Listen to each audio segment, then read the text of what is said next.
자, 최근 일련의 상황을 지켜본 여론은 어떻게 움직였는지 오늘 나온 여론조사 저희가 보면서 얘기를 나눠보겠습니다. 자, 직무수행 평가인데요. 두 분의 직무수행 평가를 좀 보실까요? 한동훈 국민의힘 비상대책위원장 잘하고 있다가 47, 잘못하고 있다가 40. 제가 잘못하고 있다보다 잘하고 있다라는 수치가 높은 걸 굉장히 오랜만에 본 것 같고요. 이재명 민주당 대표 잘하고 있다 35, 잘못하고 있다 56 이렇게 나타나고 있습니다.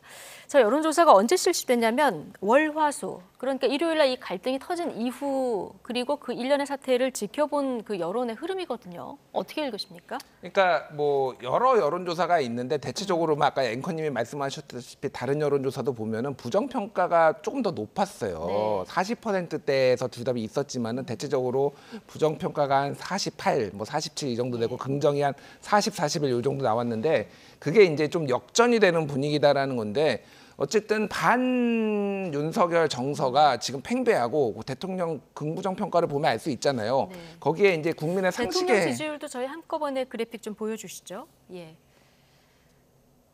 대통령 국정운영 평가는 크게 변화가 없습니다. 예, 긍정 예. 평가가 1%포인트 좀 떨어진 이런 상황이죠. 그러니까 제가 말씀드린 건 뭐냐면은 네. 거의 그 국민의 더블 두 배가 이제 긍정보다는 부정이 많다라는 거고 이 기조가 지금 1년 반째 이어지고 1년째 이어지고 있어요. 그러니까 지금 이준석 대표 날아간 이후에 거의 이제 이 기조가 이어지고 있는데 제가 말씀드린 건 뭐냐면은 어쨌든 대통령의 반 윤석열 반 대통령 정서가 강한 상황에서 저렇게 한동훈 비대위원장이 강하게 들이받았던 게 일종의 카타르시스를 준 거죠. 그러니까 특히 이게 김건희 여사 이 건과 관련해서는 우리가 보통 이게 손익분기점을 35대 60 얘기하거든요. 일반적으로.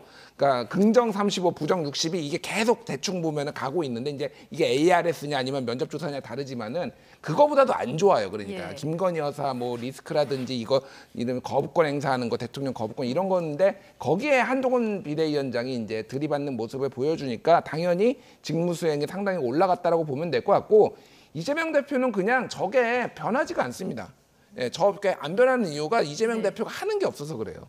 하는 게 없으니까 변하지 않는다. 이렇게 아무 일도 하지 않으면 아무 지지율의 변화도 생기지 않는다. 뭐 이렇게 하는 게 좀 없어서 그럴까요? 지금 여당의 이슈가 많아서 그 언론의 보도가 잘 안 돼서 그러는 걸까요? 아니 뭐 여당의 이슈가 많은 것도 많지만은 이재명 대표가 뭔가에 파격적인 거를 예를 들면 했다라고 한다면은 정말로 저렇게 아무런 변화가 없을까요? 그러니까 지금 이재명 대표한테 둘러싸인 이런 여러 가지 있잖아요. 본인의 사법 리스크도 있고 탈당하는 사람들 문제도 있고 그리고 뭐 여러 가지 문제들이 있고 본인의 거취 문제도 있고 있는데 이거에 대해서 아무런 해법도 내놓지 않고 선거제도에 대해서도 결정 내리지 않고 그냥 약간 제가 항상 비판한 말이 침대 축구하고 있다. 침대 정치하고 있다. 그냥 뭐 반 윤석열 정서에 기대고 있다라는 건데 그냥 그대로 가는 것 같습니다. 그래서 그래서 뭔가 큰 변화가 있기는 어려울 것 같아요.